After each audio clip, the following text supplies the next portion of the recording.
Tex, the Kamikaze Cowboy. There you go. The Sukiyaki Jockey. Yeah, you can keep it up. You can turn my mic down if you want. Tim Kamara. And from San Antonio, Texas, the man on a mission and a mission on his mind. The man behind the wheel and keeping it real. The man that asked, how would you do it? I don't know if I asked that, but somebody asked me that. Do it. There we go. How would Jewett do it? All right, everybody, get a rocket in the house tonight. We got a crazy guest. We're trying to keep him contained, trying to keep his excitement contained. But you guys are going to love this show. No lie. No lie. We have the Mr. Murray Griggs on the Keeping It Real show tonight. Think, Tim, what has it been, like a 2-year process? No, because we've only been showing for like a year. Yeah. No, just kidding. But seriously, we've seen Murray at every live show that we've done, and we've been asking, begging. And he has finally conceded. Yeah. Unlike President Trump. Right. Which we're happy about, but so it's going to be a great show. Could you tell them where we're at? We're in Scottsdale, Arizona. There you go. Live. I was trying to come up with something catchy to say, but I couldn't. So we're in Scottsdale, Arizona at the Sun Country Circuit 2021, the largest, I believe, Sun Circuit ever in the history of Sun Circuits. Is that right? Yep. And who gave the clinic today? I gave a horsemanship clinic today. How did Jewett do it? And Bud Lyon did the ranch riding clinic. Good. But yeah, how would Jewett do it? Did a horsemanship clinic today. We were out there watching it and stuff like that. So it was awesome. It was a lot of fun. And we will have that for the Horse Show Network in the future. We may do a Keeping It Real show on it. Yep. It was pretty fun. Actually, we had a good group. But thanks for everybody that came out to watch it, and hopefully you gained something out of it. That was a lot of fun, and thanks to Sun Circuit, Doug Holes, for asking me to do it. Perfect. Great job. Thank you. So I think without any further ado, I just feel like we got to get right to this guy, because I feel like a lot of you out there are going to know this guy and have questions for him. And of course, we always welcome questions. So anybody that has questions, please feel free to post. And if we feel they're appropriate, we will ask him. But here we go. Murray Griggs. There he is. There he is. Look. Hi, Murray. Murray, thank you so much for coming, man. Well, thank you. I know we've been joking a lot, but really, I'm honored to have you here, because I know this is not something you're super comfortable doing. Not at all. But but I know that you have a wealth of knowledge. I think one of the things a lot of people tell me is, like, he's the bit guy. Like, you got a question about a bit, like, go talk to Murray, what he does with this bit, what he does. And that's not like in the last year. That's like within the last decade that I've known him. So anyway, Tim, I know you've got an outline prepared.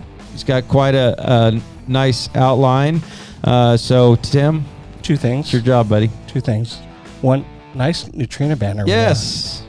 Thank you, Shelly, for sending us the Neutrina banner. Thanks, Neutrina banner. 2, for me, I'm a cap guy, right? I wear caps all the time. So yeah, I was going to say, look at our new cap. I got a new cap. I got an orange one and a blue one. It's just Tina's, but I'm wearing it tonight. So Leslie Hellman, thanks for repairing me today, my knee, my legs, and my ankles, and thanks for the new cap. Yeah, I got 8 o'clock tomorrow morning. Yeah, so Leslie Hellman's here for, what barn are you guys? R?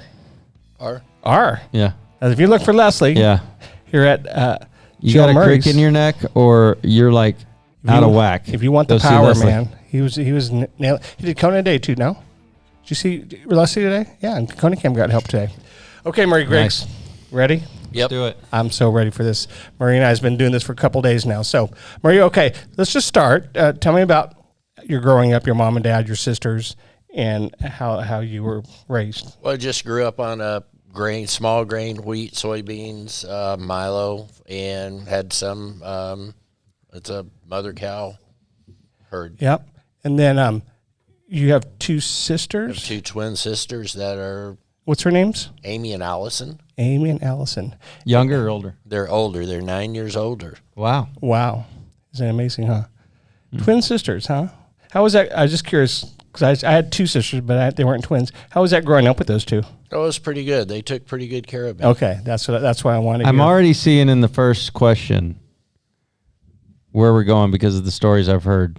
So that he grew up on a cow-calf operation. Yeah. So, okay. And- I just want and- to say that's what Tim does so well is brings out some of these questions and or ask the right questions to be able to lead to a lot of what all of you already know about it, but there's going to be so much more that we know for sure. So you were saying like how many cows and cattle did your mom and dad have? 75 to 100. Yeah. Yeah. So that's, I mean, I think I don't know. That sounds like a lot to me, but Me right. too. And he says it's small, right? So I get that. Okay, let's go this one. How about your first horse or pony? You want to talk about? I had a little paint pony that ran off with me every time I got the farthest away from the barn. What was her name? Mine Daisy. did too.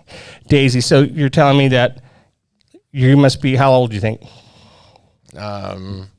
8 or 9, Yep. maybe. So you get on Daisy, and when Daisy goes away from the barn, pretty good Oh, it's perfect. because you had a big ranch, right? It was Just a turned lot me of loose. fun for half And the then ride. then she decides that she's far enough, Yeah. and then she hooks it. Yeah. I'd fall off and have to walk home. You fall off, and then you have to walk home. That sucks. Okay.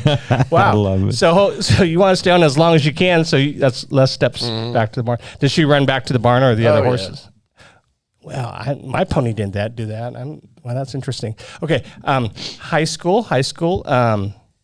Well, so did you learn to ride? Okay, if that's 6, 7, did you learn to ride 9, 10, 11, like that in that era?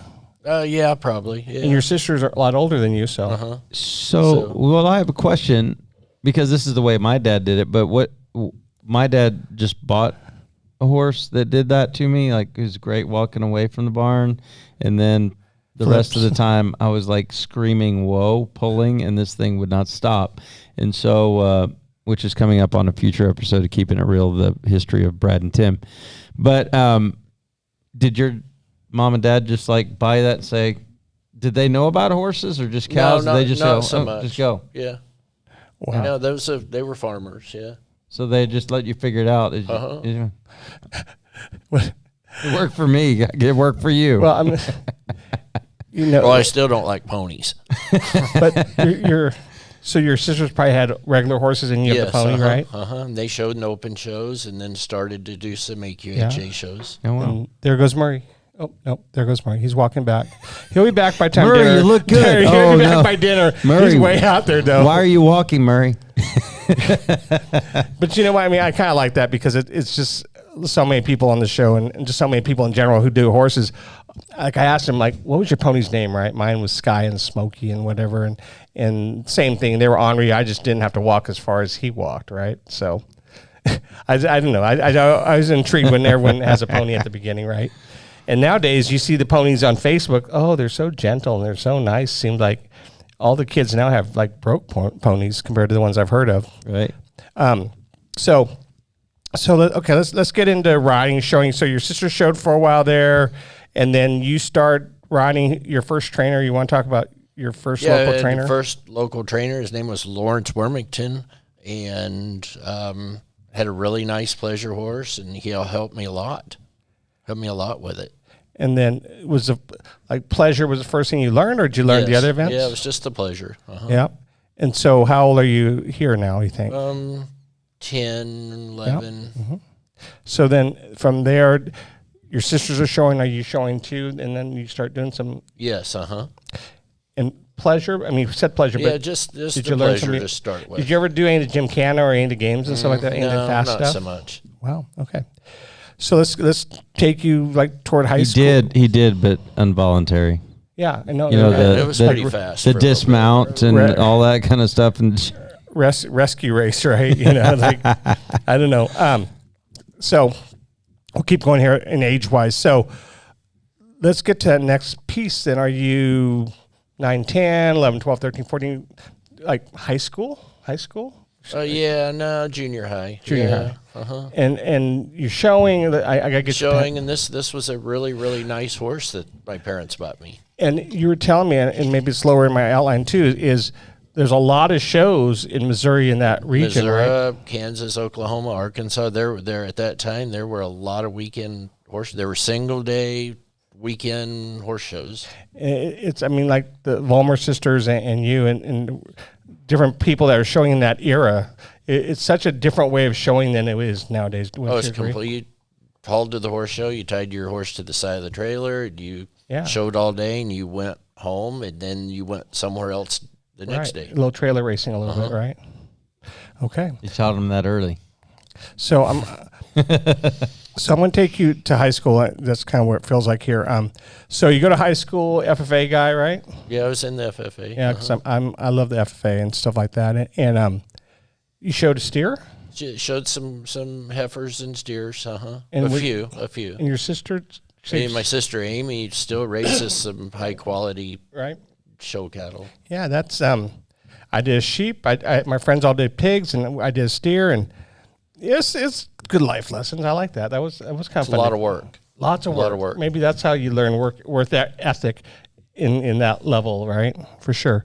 And then your first vehicle in high school? I had a 1963 GMC pickup that I gave $300 for. 63 GMC brown truck. I love that.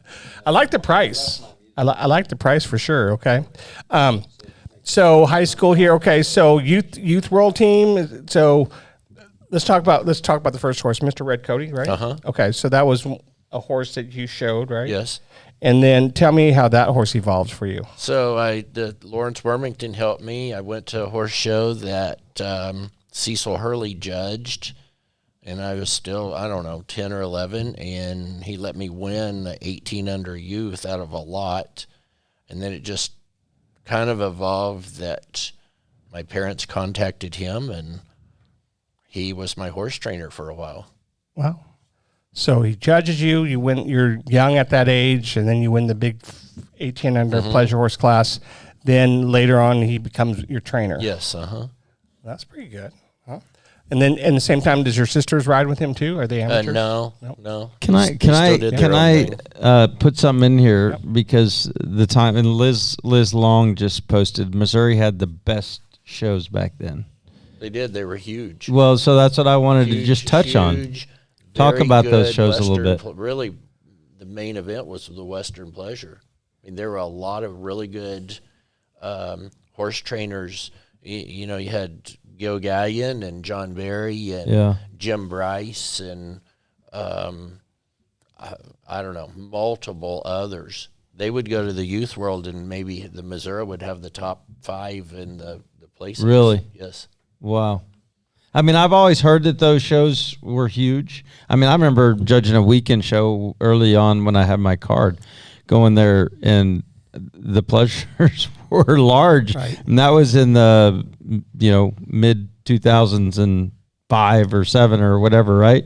So that's interesting. And when she just posted that, I just wanted to touch on that. Liz Long was a Missouri youth, and you could not beat Liz Long in the youth pleasure. There you go. Yeah, for sure. There you go. It's Liz Bernard. Liz Bernard at that time.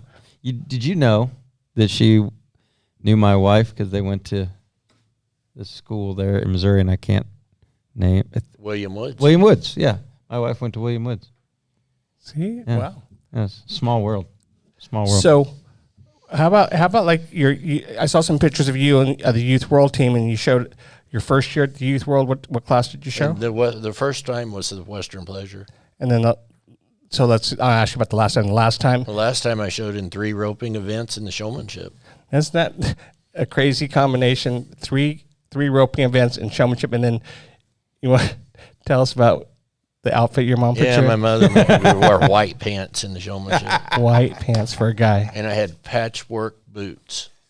Rod Patrick boots? No. That's not what I said. I said patchwork. So what are patchwork boots? Pieces of leather that don't match that are sewed together. Okay. Yeah. It really was a thing. Really? Really? I'm going to have to Google that. Patchwork boots. Rod Patrick should have some patchwork. Oh, Bobby, if you're watching. Yeah, right. Come on, Bobby. Let's get some Okay. patchwork boots. Murray will be the first to buy the pair. I gotta keep going. So okay, let's keep going here. So now I'm really this is one of the big reasons I really wanted to interview you is about the roping. Okay, Yeah. Can we kind of do the evolution of how you learned to rope like before the last? Well, youth when I group? went to, I'd never had rope before, never been around it. When I went to Cecil Hurley's, his really, he was married to Ann Hurley then. Her sons, Gary and Mark, roped, and we would play in the yard, rope the dummy. I really got interested a lot. So roping, and then was Doug roping with you then? No. No. Okay, so you learned to rope the dummy, right? That's Yes. where it starts. Okay, and then when do you remember the first time you got on a horse and threw the rope? Yes, I had my horseshoer at the time roped, and he finally let me rope off of a horse. His name was Arthur Davidson. He's passed away now, but really good friend. He took me to a lot of places and let me rope, and then I was fortunate enough to spend a lot of time at Billy Allen's. Yeah, so let's go there. So Yeah. So in that era, that time, I mean, probably forever, Billy Allen's like one of the leading ropers, Yes, right? Right. So He's a household name in our Right. industry. right, it's just Uh, when it comes to roping for Yeah. sure. So well, t- bits and saddles Right. and all that. I right, mean, everything. Yeah. So tell me how the evolution of that goes now. Like when you after school or after high school, summers you rode out Yeah, there. most of the summer. I mean, he was 7 or 8 hours away from us. So, yeah, and mostly the summers, and How every did, chance I got, I went there. how did that go about? Like him allowing you to come to his place to ride. Just like what we do now, like a youth goes and Stays the summer over there.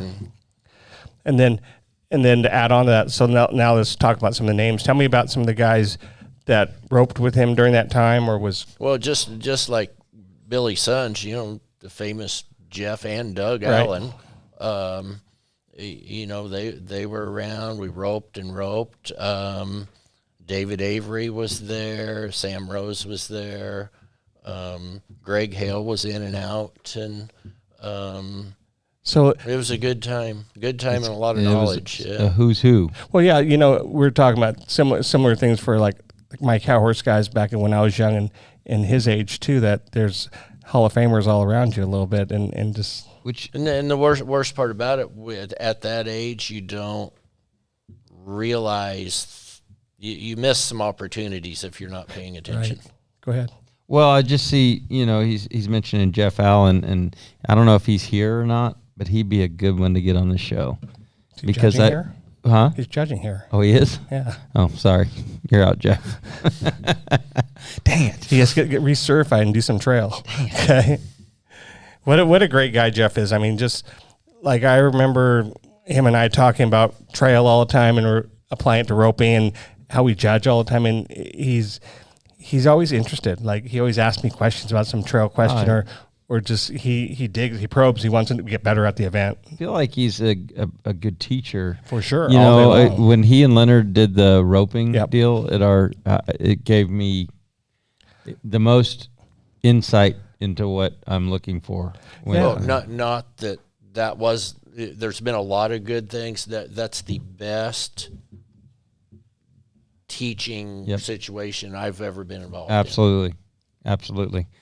I got to go watch it because I'm judging some roping and cow horse and stuff up in Oregon in a month. So I got to go back and watch that again. So, how about like, did you mention Carol Rose too? She was in. Yeah, going Carol through Rose had horses with Billy. Okay, that's how that works. Okay.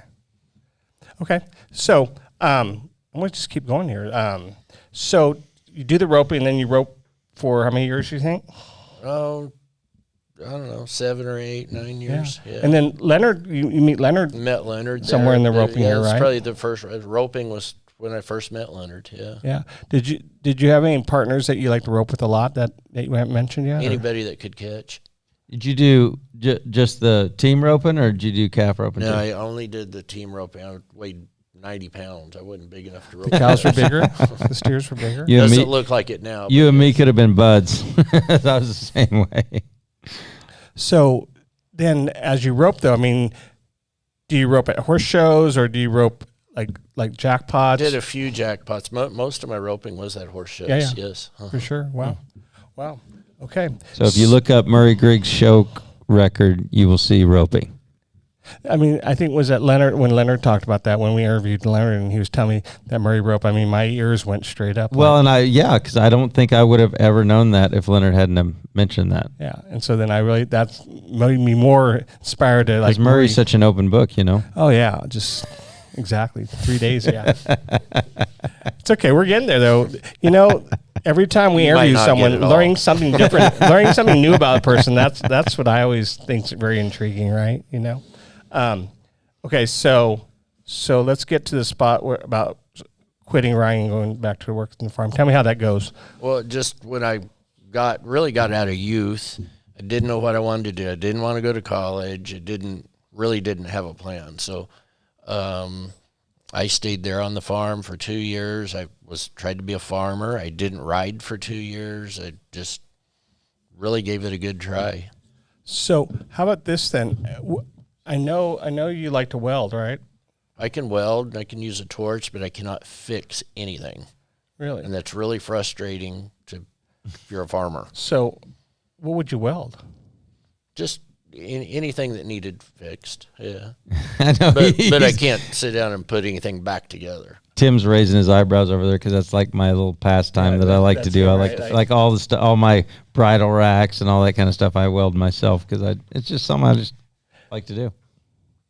But I've never really had to fix anything, Yeah, right. except for the things that I welded that broke. Yeah. I have never really had to fix anything.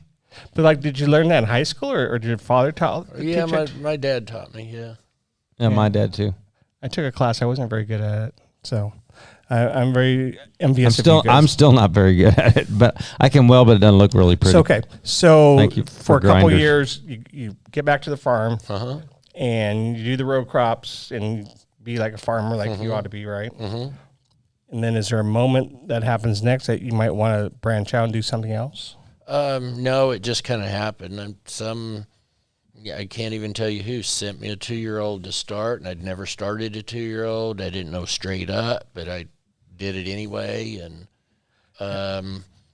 we had an old chicken house. My dad helped me build 2 plywood stalls in it, and So that was the so whole there's start. chickens and the 2 no, stalls. the chickens Oh, are the long, chickens- long to- gone. But you made It was that, an empty building. Yeah. and so then you made your first 2 stalls. Well, The rafters might have been about No. 7 feet tall. not welding though, right?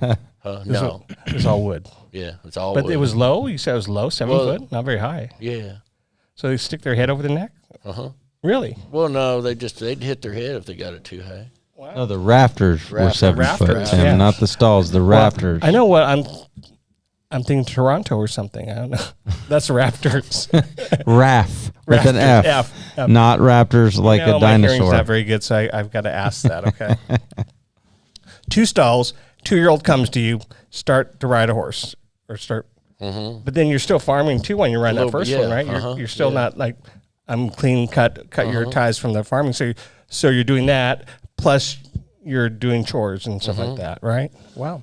And Okay. then just one came after another, and then it got big enough where I only did the horses. But you only had 2 stalls. Well, yeah, and then I had Then you built some more. Built Then some you more expanded. So the first time you expand from the 2, you made 6. well, yes, I built a building and had 6 stalls, a So you wash rack, built- and a little tack room. So you built your 6 stall barn after with the 2. Okay, then It was in a great big building. that's interesting.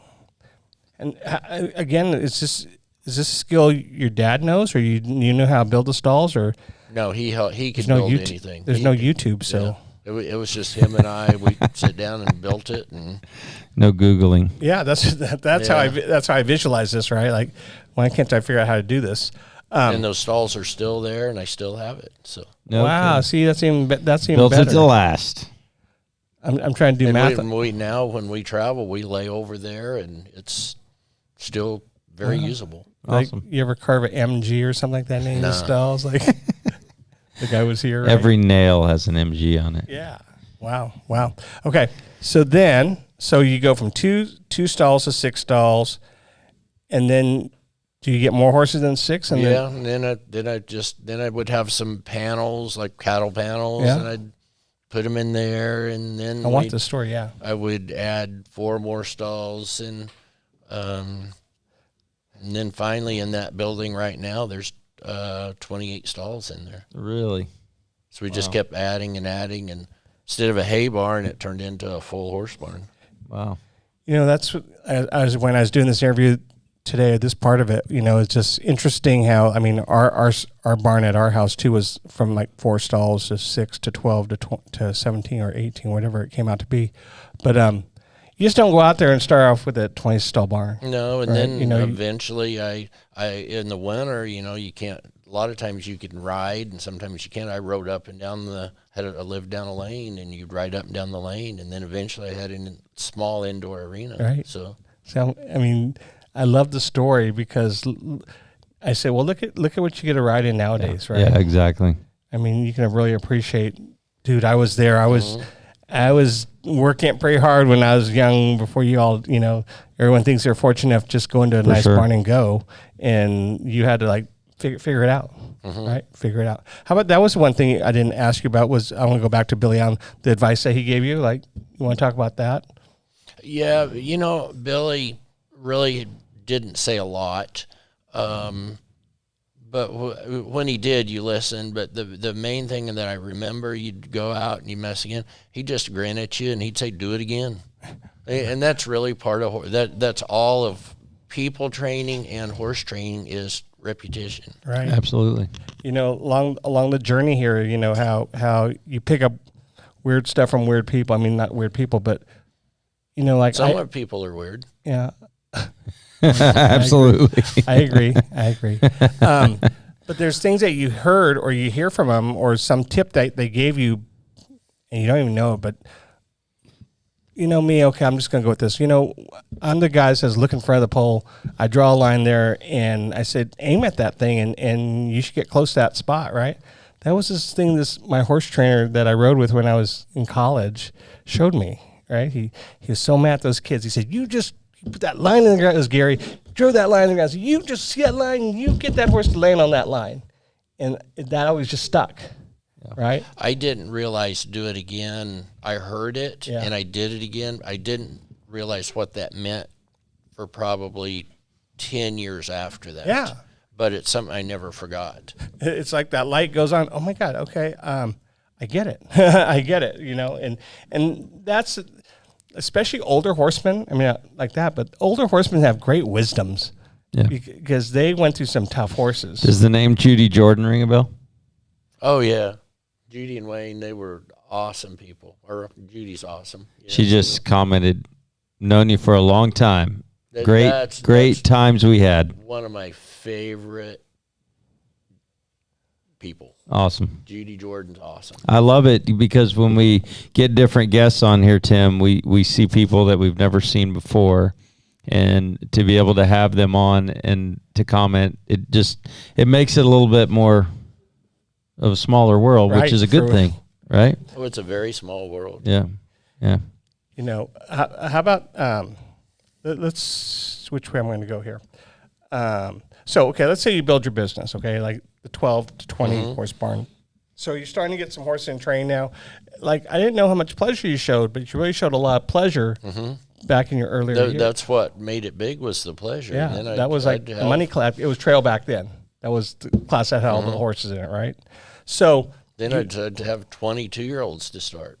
Yeah, see, I don't know if it's a breeding. I mean, I like to hear this, right? Because there was a day that this is how it worked out. Yep. More than one person has said it like that. That back in the day, pleasure is thick and big and splits and things I can't phantom, right? Awesome, Tom. Yeah, so super cool like that. So tell me how your training went, and like if it was John Barry, if it was Gil. Oh yeah, because after I first had several horses, I decided I didn't know straight up. I didn't know how to be a horse trainer. So I had in Missouri that were close, John Berry and Gilgai, and I could load up, go to their house for a day and ride, and they'd help me. And that's so cool to hear. Like It's really cool. And then past that, 1,000 other people have helped me. Yeah. 1,000. And because I see, and it just rings because when I came back, we started about 6:30 this morning, and I'm walking back to my stalls, and Gilgaion's coming out of Murray's stalls. You know, I don't know what he's doing in there, but he comes out of getting coffee. That's kind of what I figured he was doing, but then hearing this part of the story, you know, I'm like, man, that friendship goes back so far, you know, and that's the thing, you know, we see a lot of that since we were maybe 16 years old. Yeah. Exactly. So we see a lot of friendships out here, but we don't know what the history is behind all those friendships, right? And so we're hearing right now, you know, if they were 16, that was like 100 years ago, right, Murray? I'm kidding. Almost. I'm kidding. I'm kidding. So let's keep going here. So let's talk about the two horses I really want to talk about. What's the matter? How about the little bit of Texas horse? Yeah, that was my first really pretty good pleasure 2-year-old. Yeah. Never showed it at the World Show or the Congress, but I showed it local. Like all the states had huge futurities in.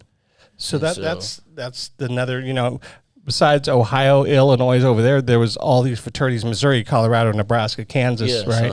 And I went to all those.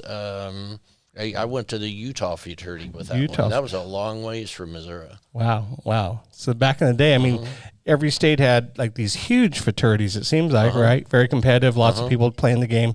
And you did well with that horse. And then the second horse that I wrote down was Mido's Leprechaun. Mido's Leprechaun. Yep. It was a great big gray horse, and she was fragile. So it's hard to start, and I never liked that horse just because it was hard to start. I won as much with that one as any horse. And you're 27 years old, wins a limited at Tom Powers, wins a limited at Texas Classic. And there were 8 to 10 cuts in those classes. What? Wow. Yeah. 8 to 10 cuts. They just keep coming. Yeah. Not 8 to 10 horses. Exhibitors. Cuts. 8 to 10 There'd cuts. be 80 or 90 horses. Wow. Is that the one that you're on the cover of? Is that the horse that you were on the cover of, or was it another horse? No, it was that horse. Yeah, and then who else was on the cover with you on that? Tommy Mannion and Todd Summers. Right. I thought I was somebody because I'll bet you did. Tommy Mannion was the deal since I was really little, and Todd Summers at that time, you couldn't beat Todd Summers. Right. Okay. And I still really didn't know straight up. But I mean, it was all good. What great company you were with at that time, right? No, that was a fun time. Yeah. So, how you doing, Murray? All right. You're doing pretty good. You're getting it. Guess what? Remember that? Are you comfortable? Remember that? Because it's about to get really uncomfortable. The catch, right? The catch here. I barely told Murray about rapid fire, so we're gonna try it. Let's try it. Bradford, you're gonna take it tonight. All right. I got my music up as loud as it'll go. I can't hear it. I can't hear it, but it's okay. We're waiting. Now it's time for rapid fire. I gotta hear a little bit. 10 there questions. It is. 10 questions. It's time for rapid Murray fire hasn't seen. with Murray Griggs. Here we go. Outlines. Okay, go ahead. Question number 1, Murray. Name a pet peeve at the barn or at a horse show. People feeding treats to their horses. Excellent. You guys hear that in the barn? Great pet peeve. Yeah, all you watching over there in Barn R, you listen to that. Question number 2. Name the favorite thing you like to cook on the barbecue. Ribs. There you go. Dude. Good answer. I need your expertise on that. Later this week. Because my wife would love Gil for me to cook. Gallion helped me perfect those. Oh, see? There I'm you there. go. You gotta love that, huh? I'm there. Question number 3. What chore did you hate doing when you were young on your family farm? I liked all of them. You liked them? Yeah, I love it. Wow. Good one. Nice. Good one.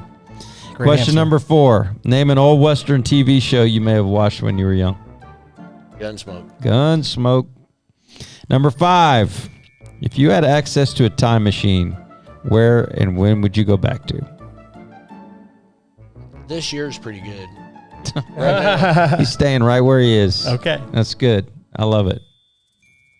All right, question number 6. What is better, being organized or paying attention to detail? Organized. Organized. Agreed. Now, question number 7. On a long road trip, name a musical group that you enjoy driving to. Well, it used to be Guns N' Roses, but Jill won't let me listen to that anymore. So. Elton John. Everybody's like giving it a spiel over at the barn right now. Okay, so who is it now? Robert Earl Keen. Oh, okay. Robert Earl Keen's good too. Question number 8. You only got 3 more questions from her. You're doing good. Great. You're doing great. Name your favorite restaurant you and Jill like to dine at alone.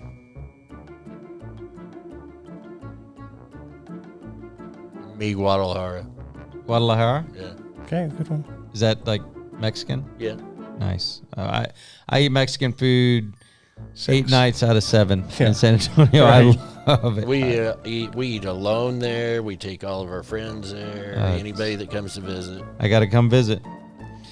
Okay, question number 9. What is the one thing you always wanted to do that you haven't? Oh, well, that changed everything. You know, I don't know. I've had a pretty full life. Yeah. I like that. I don't have a big list. There's nothing that. So Tim would call it bucket list, kind of probably, right? It's a different way of getting nothing there. on your bucket list. I got a pretty full bucket. I've been That's awesome. Blessed. That's awesome. Last question, and this is where I was like, where are you going with this? Name your favorite type of bird and why. Oh, a hummingbird. Why? Well, that was the first gift I gave Jill, was a hummingbird feeder. Before I went to visit the first time, she said, well, I got hummingbirds. I took her a feeder. Now I've taken that over. I have 5 feeders and maybe 30 or 40 birds at one time. Are you serious? Uh-huh. I love hummingbirds. We got just hummingbird sit in the feeder. backyard watching. We watch them. They're amazing. They go morning and we watch them every time we're at home. I'll be out back on my patio, and you're done, by the way. Great job on the rapid fire. But I'll sit back on the back patio, smoke my cigar, and all of a sudden I'll look up and there'll be a hummingbird like staring at me right here. And they just hover. Mm-hmm. They're intriguing. Very intriguing. They're probably telling you to quit smoking. And very relaxing. Well, I only do it like 5 times a year, man. Come on, give me a break. It's a very relaxing time. Are we taking a commercial break here? No, we'll keep going. We'll keep going. Oh my gosh, really? All right. Yeah, let's do it. All right. Let's do it. I like it. Okay, Murray. He says, so this barn that you built or expanding gets it to be how many stalls at the end? There's 28 in there. 28, right? Then did you have more than 28 in training before? Yeah, one time we had 40 horses. Yeah. So I'm trying to do the math here on that. Okay. So if you have 28 stalls and 40 in train, how'd that go about? Well, I had a little lean-to that had some stalls in it, and I had some tie-up places in the arena. Yeah, for sure. Yeah. And so those horses, they'd stay out there, and we'd switch them around to feed. And how about the weekends? Well, when people came to ride, I had an old 6-horse trailer, and I would load 6 horses up in the trailer and pull it down behind the old hay barn, and they'd hang out in the back, hang out like they're going to a horse show. They'd have hay bags in there. Yeah, they're like, wow, we load like we're going somewhere, but we're just kind of sitting in the back of the barn today. So a little bit on timeout. Wow, so how was that like when you had that many horses? How was that with your business and your time? Well, with that many, you'd get to the barn at 4:00 in the morning and get home about 9, and you'd take 20 to the horse show. Yeah, and with that many and limited help, you won nothing. So it's just too many, too much. Hard to get them all prepared and the people and everything like that, and just get your horses shown too. Back then, wow. So then eventually it I guess it tightens up a little bit, and then you guys move. I decided, okay, we're going to cut it down to 20. Yeah. And so I got rid of a lot of overhead, a lot of employees, and made more money. And then we cut down to 15, and that's probably a very good number. The number, for everybody. I would agree with that. That's where I'm at right now. I'm like, 15 show horses, Right. and I've got overflow a little bit, and I like that number. Really, any more than that, you're just creating a job to pay somebody else. Right. So you moved to Arkansas in 2009. Is that correct? Mm-hmm. Yes. And then super nice facility. The Amish people build the bridge that I was invited there one time or twice. Yeah, Amish. It was Amish, and it was all The bridge post. I think they call it post and peg. There's the no pegs. Yeah, the bridge was and they had these pegs that was huge. Yeah. No nails. Yeah, so it was the damnedest whatever. What? Yeah, this It's is a covered bad. bridge. This is bad and the stuff. Stall Man. barn was built like that as well. Wow. They're all pegged. So, but Amazing. yeah, the Pendergraft family invited us to come to Fayetteville, Arkansas, and we brought everything down there, and they built us a nice place. That was an awesome opportunity. Yeah, Pendergrafts are awesome people. I'm very fortunate to know that family. I bought a very good horse from Brad Jewett for He the sure did. Pendergrafts. You did. One of my favorite pleasure horses to ever show. Like she taught me how to show the pleasure. I was just talking to Robin Fritt about it today, actually, because we were talking about some pleasure because he bought one from Cleve this year and was asking about it. And I said, Zip Past the Jag is who Murray and I are talking about right now. And I said, yeah, she was kind of my benchmark that if they're not that easy to show, I'm not going to show in the pleasure because I could, I taught her the trail and the Western riding and all that. But then you just go put her on the rail and it was fun to show her. So put it that way. when he moves to Arkansas, you want to ask him anything else? Well, so at that point when you moved to Arkansas, and maybe I'm wrong, but is that when you decided you're going big rig stuff? No, I had that way before. You did? Yeah. That's why I wanted to preface that way. So no, I had that maybe 10 to 15. Not that big. Right. I started with a medium-sized one, and then I had a full semi. So how many horses does it haul? Really? The first one hauled 9. 9. The second one? Second one hauled 9, and 9. this one hauls 12. Wow. And is there an intrigue with it? Have you wanted to be a truck driver? Did you have? I like stuff. Yeah, me too. I mean, I like trucks. Me too. And trailers. Well, you have definitely, I think anyway. I haven't seen much to match it. Maybe Starnes a little bit, but I mean, your rig and how clean you keep it, and but that stuff doesn't come instant. I started out. My first horse or truck was a used truck. Yeah, I know. I First saw that trailer on was the. a You rusty- paid $350 for it or something. Well, yeah, I had a better horse show truck, but it was still used. I had a rusty 4-horse trailer to start with, and it just progressed, and it just kept building and building. And then when Jill and I put our business together, I had a really nice truck and trailer, and she had a really nice truck and trailer, and that's how we evolved into what we have now. Gotcha. Well, it's a beautiful rig, no doubt. No, that is not a first truck and trailer. No, I know that this one's not your first, but I knew that Pendergrafts, when you were hauling them, you had a big truck and trailer. Yes, I didn't know prior to that what you had. But it's funny because you drive by at any horse show and you always see somebody walk up and take a picture of their rig, right? Like, wow, it's truly impressive. Well, 2 things I'm going to say. One, I thought was intriguing how, like, I asked about his truck, like, what's your first truck? And he didn't have a picture of that, but the rest of his trucks that he evolved. pictures I've got of a it. picture of every truck and trailer Yeah. that I've had. I mean, I'm sure it's to be proud of, so why wouldn't you? For sure. And then the second part to the equation was when I visit their ranch or their facility, which is beautiful, I was always intrigued how the loading process was. How they drove underneath this thing here, and the rams would not fall down, but they'd go down, and all the big boxes would just go down and go right into this room, right? I was so intrigued how it reminded me of my trucking, right?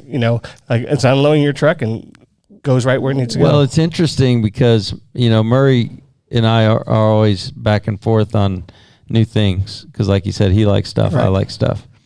And he probably doesn't know this, but back when he was hauling Pendergrafts, he had what you're talking about. everything wheeled right out, right down to the deal. I'm like, because I don't think there's anybody that loves unloading and setting up. Yeah. And so how can we streamline that? You know, that was as easy as it got. Everything was on wheels. You push it out, put it in your tack room, and it's done. Yeah. It was brilliant. It was. I mean, it was ahead of its time for sure. And so Murray doesn't know that, but I mean, because he looks, you know, with the TV deal and all that I've got set up, those are the kind of things I like to weld and fabricate, you know, ways to be able to hook up my TV to and a stand and all that to where it's very simply to set up. But I remember that way back because the McMullins, who I hauled, were very good friends with Pendergraphs. And so I would be in their stalls, and of course I'd be looking around like, what can I learn here? And so I for me, Murray was somebody that I always looked like, what's he got new? Now I go to Brad. Now he goes to my stuff. So when you work for them, Pendergraft, not Pendergast. Yes, I know Pendergraft. Sorry.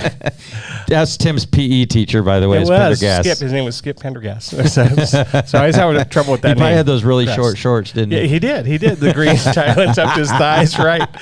But they had the sisters and the cousin, right? That you hauled around, and a boy. Pendergraft sisters, Rachel and Sarah Ann, and a cousin, Ren.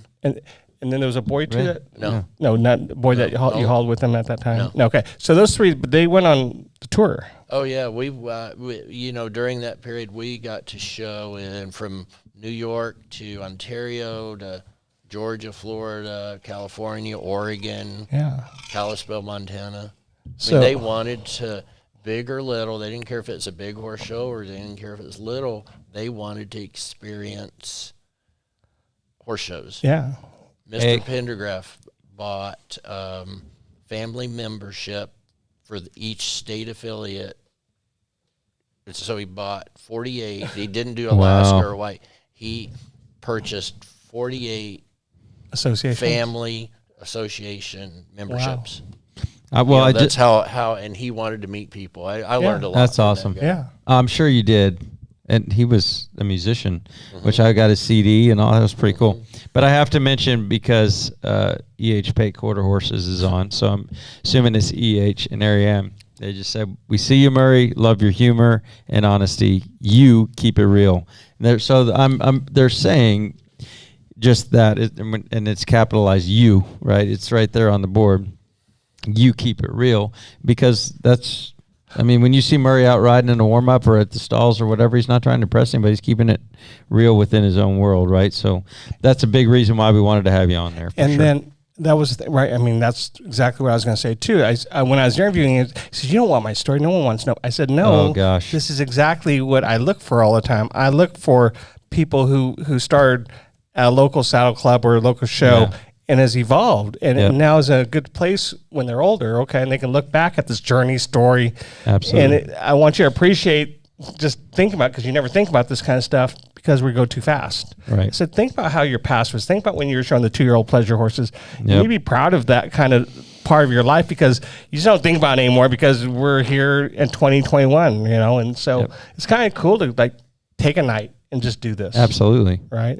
And again, sharing with people that don't know you, Murray. We just know you the last 5 years. Okay. Yeah, well, and there's a lot of people that are learning. I'm sure they know who Murray is and have seen him, and they just know him for his rig, maybe. I don't know, because they see his name on it. Right. But there's so much more. Yeah, you have to see behind the skin of this, right? Because we've had so many new people come in the last year, 2 years, 5 years, 10 years that don't know the history behind it, right? And we talk about the history of the pleasure horse. A lot of it goes to Missouri. When you got John Barry, Gil Gallion, Murray Griggs, all of that piece in there, right? Which we've had somebody go, you got to get Murray Griggs on, or not Murray Griggs, John Barry on the show, right? Yep, sure. I'm sure we probably need to, because we've had Gil, we've got Murray, so we need to get John Barry in here for sure. And then is my outline correct? So you moved to Arkansas in 2009. In 2009, you win the senior trail at the World Show. I did. The same year that you moved over there. On Ren's horse, right? Yes. Yeah. So I thought that was amazing, because I remember the pattern. And that in itself was inspiring. Because I'd known, and we've not mentioned some names, because when I first met Murray, Michelle Fornes was a client. Right. Who were we talking about before? Laura Gilmer. Yeah. So I had great clients that a lot of them are still showing. And Yep. Yeah, and I mean, that is a whole nother show almost, that when the people that have ridden for you back in that time and they're still here and they're still, because Laura Gilmer's writing for Go Horse Show and all that, people that are still involved in the industry, when I see that and I look at like Carrie Nowacek, that she wants to always be involved in it, I take that as a little feather in my cap that I did something right that made them want to stay in the industry. You know, even if they're not riding with me or whatever, I take that as like I said, a feather in my cap that I didn't turn them off. Right. You know what I mean? Like, I must have done something right when people like that are still wanting to be a part of the industry in one facet or another.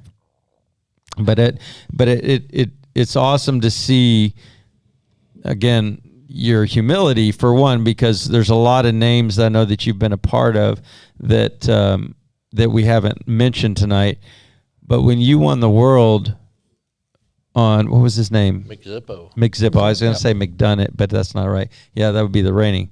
But Mick Zippo, I knew you'd been in the business a while.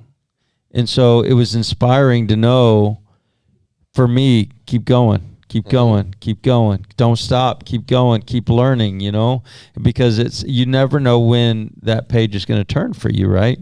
And so it was truly inspiring for me. And I'm sure I wouldn't even a thought in your mind like, well, I wonder if Brad Jewett thought that was inspiring or something like that. That's not at all why you were doing it. But, you know, that's part of the Keeping It Real show is, who are we affecting? And we see people on here tonight that, again, we have not seen on the show before, you know, and to mention people that maybe you haven't talked about in a while, you know, that have commented and stuff. So we want anything to help grow this industry, we're all about. Got it. Bubba asked who your new favorite client is.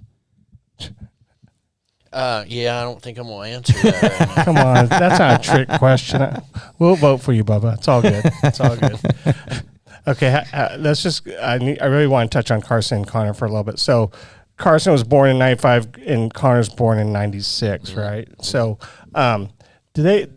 Because Carson. Okay, just if you don't know, Carson works for me. I mean, he's a course designer too, but Carson works for me all the time as a course designer or my assistant and stuff like that.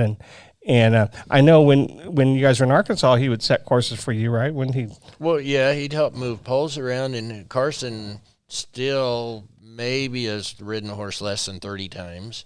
Yeah, I've seen him ride when a couple Tim times. would come to our house, Tim would make him ride, and he'd ride till his flip-flop fell off. Right. That was it. His flip-flop. Yeah, dude, I remember that. I remember He watching rode in him. his flip-flop. Yeah. He thought he was Hawaiian or something. And then Carson and Kona maybe hang out. Right. And then Connor, she's done well for herself. She got shown, and she's done very well showing and stuff like that. Yeah, she had a successful youth career. Yeah. So both those kids grew up to be. You know, I'm excited for Carson. Carson has opportunity, and if you're listening, Carson, you know I always stick up for you.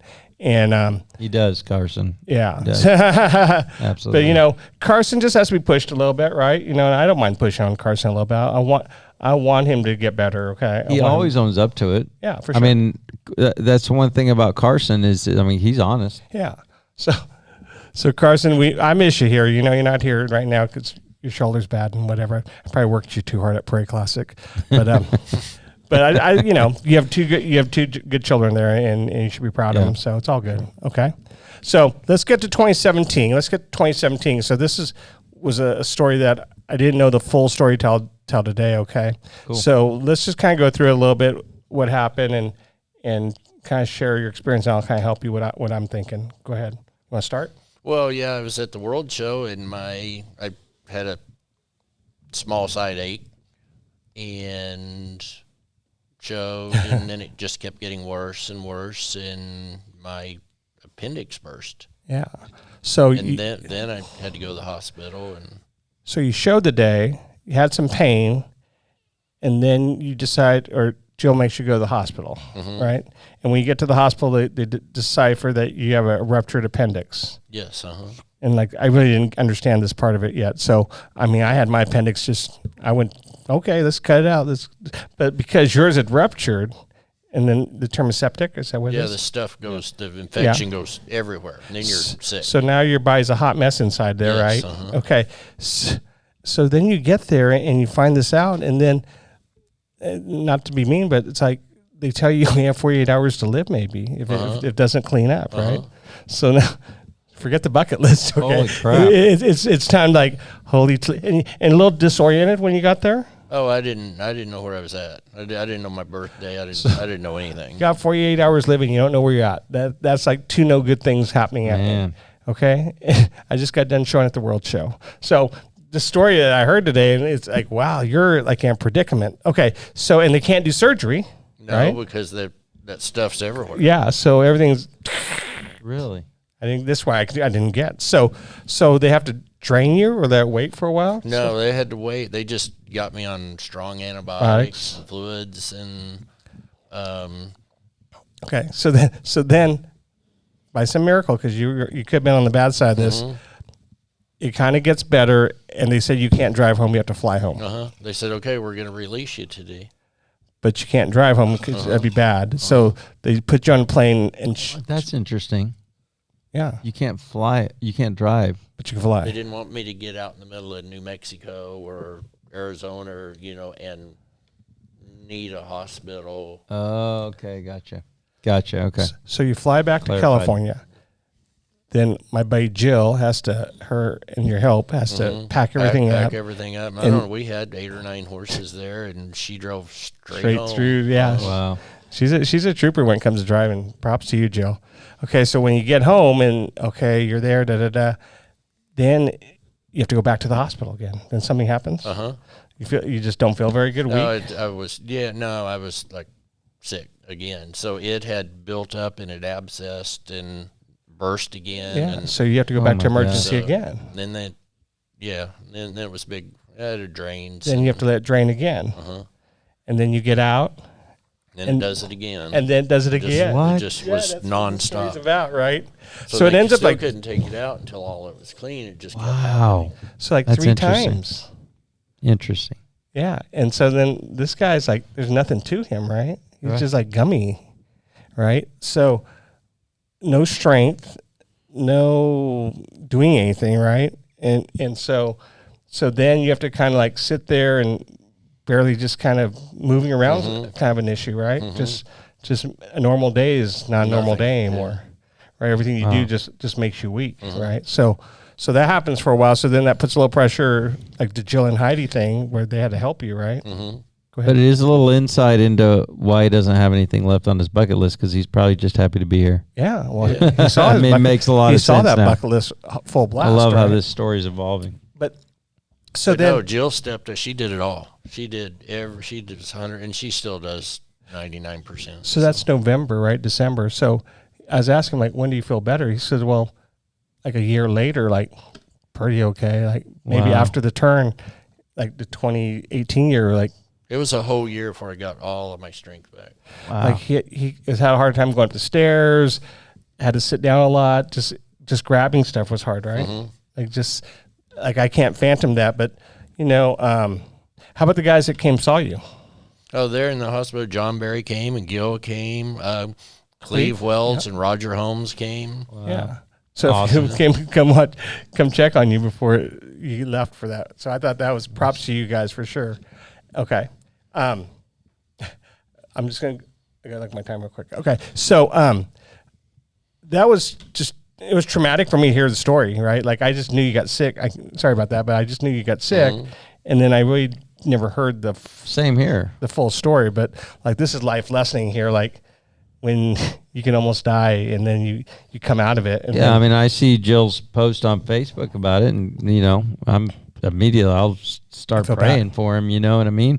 And so, but I had no idea that the other 2 times I came to this horse show with Jill, and she had a lot of horses, and I spent most of the time at the hotel. Wow. I couldn't even sit out here. Wow. Yeah, so pretty traumatic there. How about this? So I'm going to go off that story a little bit. There was a couple of stories that I'd like you to share with us a little bit about some of the guys that have helped you through the years and stuff like that. Maybe like I'll just say a name and you tell me how they helped you. Okay, like Cleve. Well, Cleve, I really don't know how I met Cleve, but he took a liking to me. Yeah. And he would, after the horse show, he'd come get me, and we'd go back to the horse show and ride during the night. Yeah. And I spent time at his house, and we're just have always been really good friends. Doug Lilly, we had a mutual client, and the same way, Doug liked me for some reason, and anytime he was around, boy, he'd tell me, and it could be the littlest thing, right? But this or that, and that's to make you feel good though when players like that will come help you and stuff like that. Doug was a big truck driver too. Yeah. Okay. There you go. Okay. How about today? We have one guy from today. Rusty Green's always helped me, and we've been friends. We're about the same age. We've always been really good friends. He saw me giving a lesson and looked like I must have been struggling with that lesson. He said, hey, come here. You already know this. You need to be reminded. Yeah. And he reminded me about the exact thing I was giving a lesson to. Right. And, he had his hands full with what he was doing. He didn't have to stop and do that, but he did. Awesome. Yeah. So, I mean, that's a good story about Rusty, because, that's the Rusty I know, too. Right. Always. Always. He'll quit what he's doing. Yeah. Well, all those guys, pretty much everybody here will do the same thing. Yeah. But, Rusty didn't have to do that. He could have just watched watch me you struggle. And Absolutely. And then you want to talk about Sean or? Yeah, you know what, Sean Hayes. While I was trying to figure out the trail, I brought a young gray horse here, and I couldn't at home. I could get it to back through any obstacle, get to the horse, it would lock up, not move a step. So Tim helped me a couple minutes, and then Sean Hayes. Sean and Tim are really good. And this is just stuff you remember. And Tim had to go do something else. Sean stayed there an hour till he got it through my head what I was doing. It wasn't the horse; it was all me. Wow. Okay. I mean, like I said, way to step up, Tim. That's just but there's thousands of people that have helped me. I know that we just do that, right? We just do that whenever. I'd be here all night to list all of them. How about let's go to the last box here, and then we'll just talk about what was the difference, like working in Arkansas, Missouri, and then coming to the West Coast, coming to Hollywood here, coming to the beautiful Pacific Ocean. I mean, what the style changed, the more trail people. I need to. Well, I'll talk about the judging next. I mean, tell me what feels like to be my old stomping grounds. It's way different. Yeah, I agree. It was different for me to go from California to Texas. Do you feel like when you pack up and you're driving home that there's something about can't wait to get home, go to Guadalajara or where? Or just driving, just driving in the driveway out there is peaceful. Yeah, right. So that's exactly what I'm looking for right there, right? Because we're 15 minutes from the water, and there's mountains all around us, and I went to college in Cal Poly in San Luis Obispo, and the ocean is 10 minutes away, right? It's something about the Pacific, I guess I just don't have been at the Atlantic so much, but I'm thinking Beach Boys, I'm thinking Eagles, I'm thinking just kick it and relax, and just the atmosphere, the sweatshirt and shorts kind of atmosphere and stuff like that in the West Coast. It's something. It's a treasure, actually. It's a treasure when you get to live in those areas and stuff like that. It's the people there are basically laid back until you get on the interstate. Yeah, then it's game then on. I don't like driving, so for sure. No, it's game on. How about judging? So you told me you got your judge's card in the year 2000, I think right? so. Right, and then who's one? I really like the story today. We talked about this. Tell me one of the guys that you judged with early. My very first horse show was Chris Kowalski. Yes, and I'd shown to Chris for 100 times, and so just because of that, we'd become friends. And that guy could remember 10 years ago what horse you showed, what back number you had, what you did, what your score was, and I got to judge with Chris, and I wasn't ready to judge a horse show and would have failed had it not been for him. He was a Sharp. Great guy. He was Yeah, a sharp. Good horseman and Super sharp. sharp. And never missed anything. How about, you and I talked about this a little bit about benefits of judging for like younger trainers and stuff like that. Yeah, I huge benefits. Jill and I judge a lot together, and it's at the end of the day, we say, what'd you learn? Right. Sometimes we learn, wow, that guy over there, he's doing something really cool. We need to go home and try to figure that out. Yeah. Sometimes we say, that guy over there, maybe not so much. Right. But it's a learning how to show, what to put all your time in. Like I said, looking on the other side of the clipboard, or, let's say it's trail for sure. What looks like as riding training is this side. And then when you sit in that table and you watch 200 runs on that side, it gives you a different look. Like you'll see things that, you just don't pay attention to. But when you're judging, every little detail, like that bothers me. I don't like that, but I like that. I like how I made the move there, right? And so I'm not a judge anymore, but I think that's super important to have that look. And then I'm going to add on to this one right here is everyone, especially in trail, when you have those eyes on the ground, when you have a partner or someone else that can see you from the side view and video you and watch you, I think that's a big benefit. Huge. Jill and I wear our phone this out. Yeah, Jill videos me more than I video her, but it's very important for sure. And even just watching.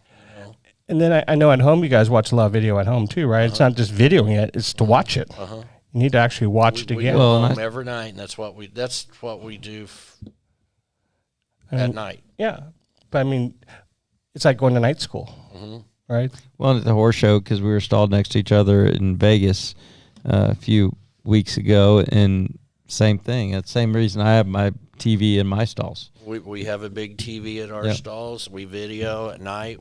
Everybody sits around and you critique. You make fun of everybody's mistakes and learn from it. And you give them kudos to where they did really good. Absolutely. And actually, that's one of the best parts about the horse show. Yeah, absolutely. I mean, that's a big benefit because you know how much we all hate the phone every once in a while, but it's a big benefit of what we have now is to be able to have those phones to be able to video so much because videos don't lie for sure. Well, I think too, by watching, especially when you guys watch on your big TVs, right? That second time, like if you watch on your phone, it's one thing. Like after you get off the horse or you get done, you watch this, right? Yeah, you watch it on TV, it's like a but judge then when you it. watch it on that big TV, man, it does not lie for sure, right? I mean, when I drop by and I'll peek at some videos for them and stuff like that, I say, oh, see right there, that's what you think you're doing, but no, you're leaning in a little bit right there. I mean, catch it real fast, right? But that's quite the educational piece to get better at this event, right? I don't see how you can do without it. How about I'll just bounce one more. So you guys work, you guys train, and then the balance. I'm saying relaxing, balance in life. Do you have? Is there something you guys like to do or vacation that you can turn off? Well, we didn't get to go this year, and then the year I was sick, we missed. But every year, the day after the World Show, we go to Hawaii for 2 weeks. Yeah, for sure. Nice. Sorry. Envious there. No, there's a lot of people. I mean, love Hawaii. Right. What do you like to do in Hawaii? Nothing. Yeah, exactly. That's the right answer. Nothing. Actually, that's the right answer. Right. Turn it off. Right. And no one can get a hold of you, and you're not close. I mean, that's what you have to look for. Like as we get older, isn't there a balance on that? Like you kind of need that because before it seemed like all you did was work. That's all I did. And like an endless. We do some little side trips too. Yeah. Not big side trips, but that's the balance of life. The ocean's 10 minutes away. We can spend an afternoon. Yeah, I mean, sometimes you need to clear your head. I mean, especially when you train and stuff like that. Maybe you just need that moment to like, what am I doing wrong or what do I need to fix? You just need to turn it off and then turn it back on again and then see it from a different side. Ready for my last one? Favorite question of the night. So, I'm saying you're an older I'm really statesman. excited about this one because I know he's going to shoot it straight. So I always ask about the young advice for younger trainers, training in the business. Anything you want to mention a little bit? What have you learned? And you can repeat whatever you said tonight too. Yeah, pay attention to what you're surrounded by. Yeah, I mean, bottom line, I mean, if you are an assistant to a extremely good horse trainer, listen to what he's saying. You might not get it today, but you will. That's great. 10 years ago. That's great. How this one? Well, that's great because how many times do we sit out there and watch assistants that work for really good horse trainers, and they're kind of just shucking it off? I'm like, do you even understand what you're around right now? I mean, opportunity, right? We listen to, even now, Jill and I listen to Brad Jewett's lessons and, everybody else's lessons just to learn. We're still in the same boat as assistants. We're still learning. That's part of when I'm in school and one of my clients, and I see other trainers in their school and their clients. Man, same thing. I am listening to what, and it's amazing. And some of them aren't always, household names that I'll learn from, and they'll say something to their client, and I'm like, oh my gosh, the term, right? I'm using that. I'm stealing that because it's exactly what I'm trying to get across. So you're just surrounded by so much greatness, but not to overtake what. Okay, so one more sidebar, and then I'll let Brad bring it home. One, I asked you about reading today, right? Uh-huh. What do you like to read and stuff everything. You're a big reader. He was. I was. I don't anymore. Yeah, I wish I were. My wife wishes I was a big reader too. Used to read. So, I asked him what he read, and first thing he says, I read the Bible twice for cover to cover. Right? Wow. Isn't cool, right? I finally did that. It's a good story. It is. I finally did it because I'd never read the Bible. When I went to Israel and I came back, I was like, okay, I'm getting on this plan. That Bible app, I have that Bible app on my phone, and I has a map for me, and I started reading, and I did it in chronological order because the Bible's not in chronological order, right? So it kind of takes you in a path to be able to do that. I think that's part of the balance too. Just when you guys, when all the guys that have the church part of it or have a belief in something, that helps your insides a little bit, right? I think, and just we were talking about some self-help books. And I've read everything. I like history, but I've read self-help books. Yeah, me too, right? And we were just intrigued. It's just kind of neat to read stuff like that. I mean, opens your scope up a little bit to life and what we do as a business too, like that. So I thought that was an interesting part. Yeah, and I did not know that, but I wish I was a bigger reader for sure. There's so much good stuff out there. Okay, Murray Griggs, I'm going to hand it to Bradford. Murray, thank you, man. Okay, thank you. This has been awesome. It wasn't as bad as you thought, was it?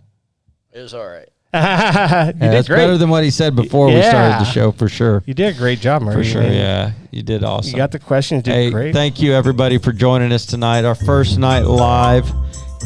Oops, sorry. Wrong music. So that's wrong music, too. Pick something. Yeah, we're gonna pick something better for Murray as we close out this. Thanks for your time. It's not Guns N' Roses, but sorry, man. I can't play that or they shut us off. And that would be in spite of Jill not liking Guns N' Roses, I guess. But I'm just kidding, because I know she's watching. It was an awesome show, and there's so much to take out of tonight. Thank you so much for any new watchers that have watched tonight. We thank you for being a part of our show. Please keep tuning in. Again, our first night live here at the 2021 Sun Circuit in Scottsdale, Arizona. We want to thank them for giving us this amazing room to be able to do the show out of. We're excited. I know the show started today for the ranch. The show starts for everybody else tomorrow. We're excited to rock and roll. You're in Barnard, right? Yes. So tomorrow you guys can come up and say hi to Murray and tell him what a great show he does, because then you go see our friend Leslie Hellman, baby. Yeah. I'm plugging Any you, Leslie. of you that have, Leslie's amazing. He is amazing. Thing we call the glove that will electrocute you, but not in a bad way, but it will absolutely, it's amazing. Love the glove. Yeah, sure. Absolutely. Thank you, everybody. Have a very safe, what's today, Friday? Have a safe Friday. Have a safe weekend. We'll bring back we will see you. I'm not sure, because, we're here live, so we may do a show tomorrow. We may do a show Sunday, or keep for sure Monday. But keep watching, because there's so many great horse trainers here, great horsemen. When it's right for their schedule, we're going to get them on. So stay tuned. Thanks, Dakota Cam. Thanks, Kona. Good night. Just about ready to get underway. Our next exhibitor is at the gate. They're trying to prove that they belong They here. really have their eyes set on that podium, but this pair just hasn't been consistent. Championship titles are elusive. This is a difficult field. It all comes down to this. Here we go. When years of work come to seconds of action, give yourself every edge. Get rebound technology for faster muscle recovery with ProForce from Nutrina.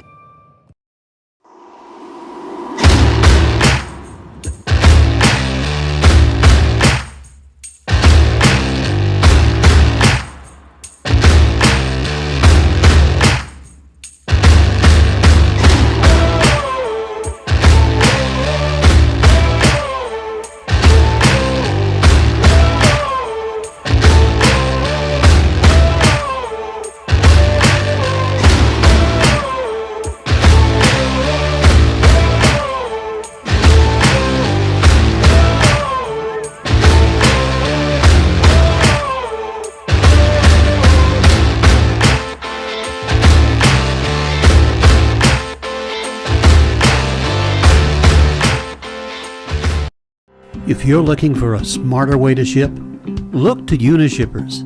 We've been helping small to medium-sized businesses cut their shipping costs for more than 30 years. You'll get significant savings with UPS and more than 65 LTL freight carriers by leveraging the group buying power of our 90,000 plus customers. Unishippers is a one-stop shop for reliable shipping, significant savings, exceptional personal service, and easy online logistics management. Let Unishippers deliver for you. Call Mark and his team today.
Here at Rod Patrick, we take the fit process very, very seriously because we know the importance in your performance on how you're fit. So come in, let's give you the opportunity, tell me what you're experiencing, tell me what your challenges are, and I know together we're gonna find the right answer and you're gonna be happier than you've ever been with your boots. Come see me, and thank you.